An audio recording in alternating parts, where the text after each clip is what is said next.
right, I am with my friend Benjamin here, and Benjamin, we are speaking now to missionary friends, missionary team, and I wanted to ask you. You moved when you were in Brazil before you came back to the United States. You moved to another city, and you began to pastor. When you began to pastor, was that a church plant that you did, that somebody else did? What state was that in? So it was already an established church. Missionary had started it, and they had a couple pastors. The pastor that was there just before me had actually ended up taking a pastorate somewhere else, and he had left, and they were needing a pastor to fill in or to pastor, and they didn't have anyone. So they reached out to me, and I was like, no, thank you. I don't want to have anything to do with this. But the Lord worked and redirected, and I, said, hey, this might be a great experience, and they need help, and we might be able to help. So I told them we'd take it for a year because we were planning on coming back to the States after that. And so we moved from the state of São Paulo to Rio de Janeiro, and let's pronounce it correctly, Rio de Janeiro, and moved there and pastored that church for a year. Yes. Okay. Now, and what was the size of the church, and how was the church? Was it financially okay? Was there a lot of people? Tell me something about it. It wasn't a large church, definitely not by American standards, but we probably ran 30 on Sunday nights. That was their big nights. At Sunday school, we'd have upwards of 20 people, and then special events, obviously, we had many more than that. Okay. But it was a smaller church. Financially, they were stable. They could continue going on, but not wealthy by any means. Sure. No. But they did support me, and I didn't work during that time. I just pastored, and I did receive a salary from them. Okay, here would be my my question. You go from living with your parents, under your parents. You're married now, but your structure was kind of under your dad, under the ministry there, and now you're moving to another new place. And you have to create your own structure, your own routine. How vital was it that you had your own routine? Yes, it was extremely vital. When we moved from São Paulo, we were working on helping start a new church. That was a new church plant, and that we were helping at. And when we moved to Rio, it was already an established church, deacon, so on and so forth. And we came in. It was really vital for me to get a specific schedule going. Okay. When I arrived, obviously I was studying. At that time.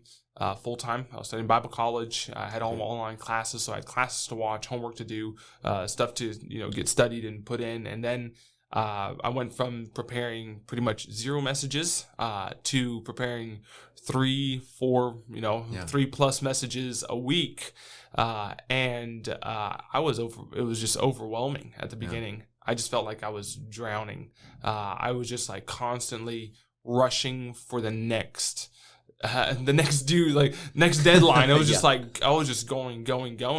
And I was like, this obviously I knew this was coming, but it was just so much more than I could actually handle. And so I was just drowning for a while until I got a good schedule. I planned. So important to plan, get a schedule. Right. When you get a schedule down, you know what you need to do. You have the things, you plan out your day, you plan out your week, you plan out your month, your year, and that's when things really that's when things got in order and was able to focus on the things that I needed to do and have time. You have time we have so much time.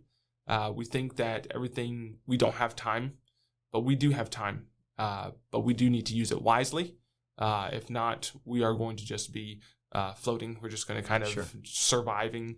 So walk us through that schedule, if you don't mind, Benjamin, because I do feel like sometimes in all of our lives, different ones, whether you're at the stage of language school right now or whether you're just starting a church and, you can get top heavy on I'm only inviting people or I'm only studying and, you feel like you're drowning because the next step, like I finished this message and I've got another one in 2 days that I have to preach, So how do you not drown so that you have the time? How do you structure that so that you can still get many things done instead of just focus on one?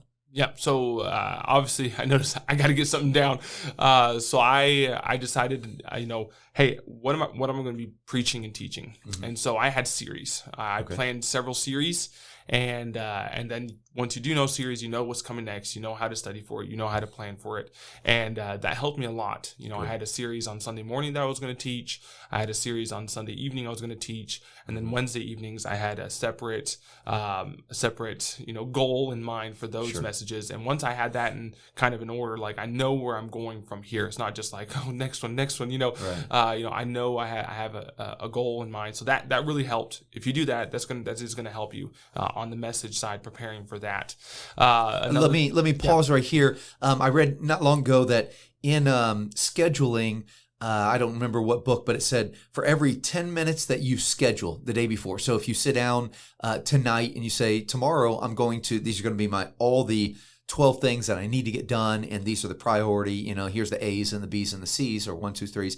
And the most important is for every 10 minutes that you will schedule, it actually saves you, I don't remember what it said, maybe like an hour or two in the getting it done. And so I do think you're right, because a lot of times studying for a message or something, it might be like, I spend all my time figuring out what I'm going to preach. And then now, that I know what I'm going to preach, So I think that scheduling part is super, super important. So continue on. My apologies for the, breaking that right there, but continue on. You're scheduling by figuring out what you're going to preach. Yeah. So that was one of the first things I had to get down, because I was just drowning. So I got that, figured it out, and that helped. Then I planned a daily routine for myself. I knew what I was going to do, when I was going to watch my classes, when I was going to do my homework, when I was going to, when I was going to sit down and study, when I was going to do visitation, and I put that down on my daily schedule. Okay, I had it all scheduled out. I had my week and everything in that week that I needed to get done, and it was like, I had it down. I had to have it down. So I had it down, wrote it down. And then another thing that really helped out was my wife and I, we sat down, we scheduled out our personal year. We planned a whole year together. We took a whole day. I mean, we spent probably 8+ hours that day scheduling our year and, what we're going to do. And then we also scheduled our church year. And I sat down with the deacons of the church, and we planned out, what are our goals for this year? I'm only going to be here a year, but what are our goals for this year that I'm here? And when we scheduled those things out, we had it all out on paper, and we made those plans, and we knew where we were going from that point on. And that cleared up so much. That helped so much to get everything on track. My personal daily routines, my schedule, our family schedule that we were looking for that year, and then that also. So that wouldn't run over also on the church schedule. We had the church schedule, and we made sure those two schedules would work together. And we had all those things written out, and things really worked after that. Things really rolled on after that. But one thing I would say, after you do plan things, after you get things all in order and you start using them, revisit your plans. Revisit your plans maybe in a month or 2 months and see, hey, this is what I've scheduled out for this year, and I see that this is not working. And I have it planned out for the rest of this year. I need to rethink this. And, this is not working in their church. This is not working in our church plant. And I've got this idea of that this is going to work all the way down there. It's not. So let me scratch that and let me add something else, or let me bring it down a notch, maybe not every week, but maybe every 2 weeks, and you can work around those things. So revisiting is very important, but planning is more important. Because if you don't plan, you don't get it done. And at least, revisiting something, you're actually going in a direction. So if you are, someone's in language school, you've already got planned out, your structure is from 8 to 12, maybe you have language classes, right? But maybe you're at the different phase and you say, I've got young children, or like you were studying in Bible college. So obviously you had to have that. But the point is, if you will schedule it. Now, not everybody listening is going to say, hey, that sounds like fun, having a whole day to plan. For some people, that sounds like misery. Like, I don't want to do that. Like, I hate it. We're all different. Nothing right or wrong there. But if you have a plan, it's easier when it comes to the execution, right? And so you've still got to get done as much as the next guy. If you want to see people saved, you want to see your messages that God uses them to impact others. If you want to see, finishing Bible college, whatever, you have to plan it out. And then I think that's wise, Benjamin. You be flexible, adjust, Yes, for sure. because sometimes we all have plans. I know I have many plans. I'm like, well, that was a good attempt, but that stunk. I remember being in Argentina. I had so many. I thought one time you know what I'm going to do, because in the political season, they would get an airplane and they would throw out flyers from the airplane and on vote for me type thing. And so I tried to rent a plane and I thought, I'm going to fill it with tracks and I'm going to take over this city. Like, I had so many stupid ideas, and like some of them actually worked and some did not work, and I remember putting it on. Anyway, I was called to the judge's office one time and they said, look at the, so I did a lot of stupid things, but it doesn't happen. You plan things out and then adjust to that plan. And I think that's very wise. So when would you start your day? When would you finish your day? Give me the high walls, the 10-foot walls that you're going to create, because as a new missionary or creating your routine, you're creating these high walls and then you're going to live within those walls.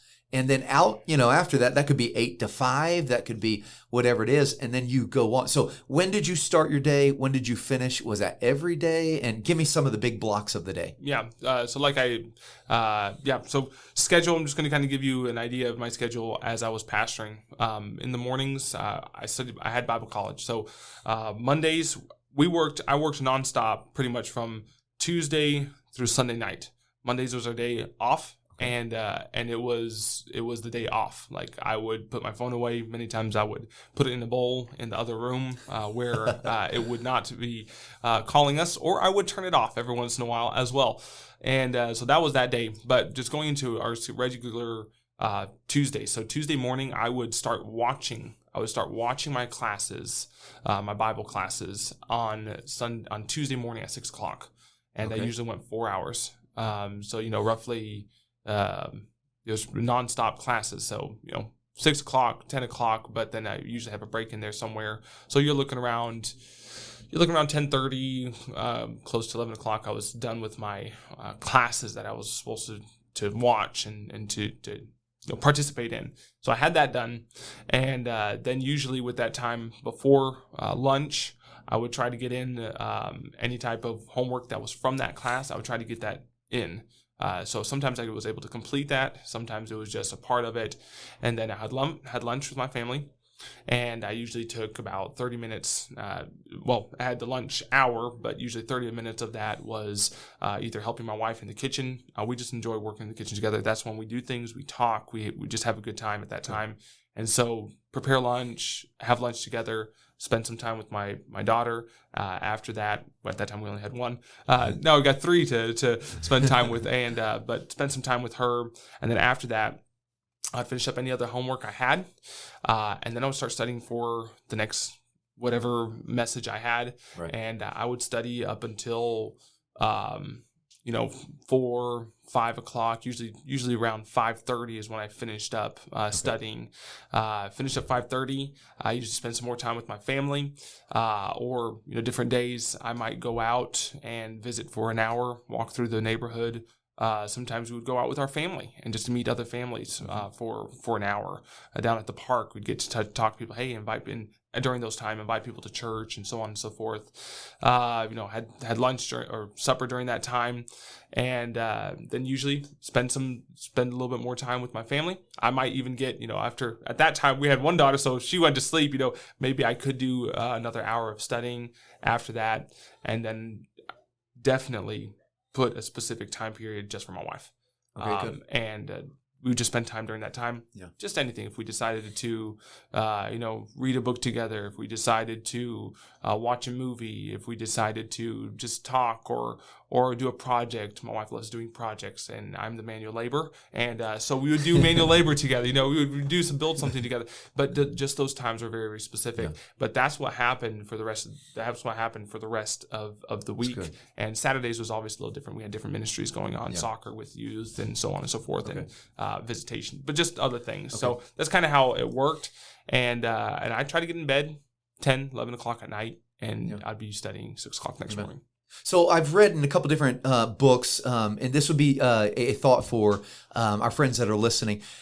write down the big rocks, the big things that you need to get done. So in the illustration, they would give this bucket and they would put the big rocks. And then after the big rocks, those are big things that need to be done. Then they put some gravel, smaller rocks, and then they would put some sand and some water. And the point was, if you only fill it with sand and water, there's no room for the big rocks. So if you're not careful in the day, if you don't really plan for it, you'll end up, running and paying the bills and, fixing things in the house. And then the day ends and you don't feel fulfilled because you didn't get done what needs to be done. So write down, grab a piece of paper, write down, what do I want to see done? What needs to be done in the week? Maybe that's spending time with your wife, spending time with the kids, maybe knocking on some doors, inviting people, maybe some discipleship, studying for the message. What are the big rocks? Those are the 5-6 things that have to be done. So plug them in the calendar. And then afterwards, then you plug it in the secondary, etc.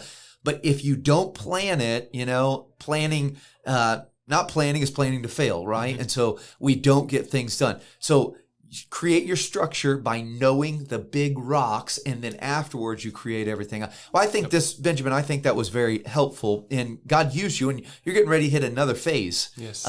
You're finishing up your time now to go to the next one. So, and once again, you'll have to create a brand new routine. Yes. But you'll know the big things that need to be done, as maybe the language, as maybe then starting, and I think wherever we're at, we always have to adjust because we're always in different stages of life, right? Mm-hmm. Yep. And maybe more kids, or maybe the church is starting or growing or whatever. Benjamin, I appreciate your time. Maybe a last minute word. We need to shut this segment out. Last minute of the importance of scheduling and feeling the freedom from scheduling so that you can get more done. We're only talking to our friends, missionaries that are out there. So maybe some last second words, if I could say, on the importance of your schedule, making your own routine. I can't stress it enough. It's so important for you to have a routine, have a schedule, and that does give you up time. It frees up time for you. Many times if you have a schedule and you do what you need to do, you end up early. You're like, man, I'm done early. Like, oh, I've got this done. I have a little bit more time, and it does free up time for you if you have things planned beforehand. Amen. Benjamin, I appreciate your time. Friends that are listening, thank you so much.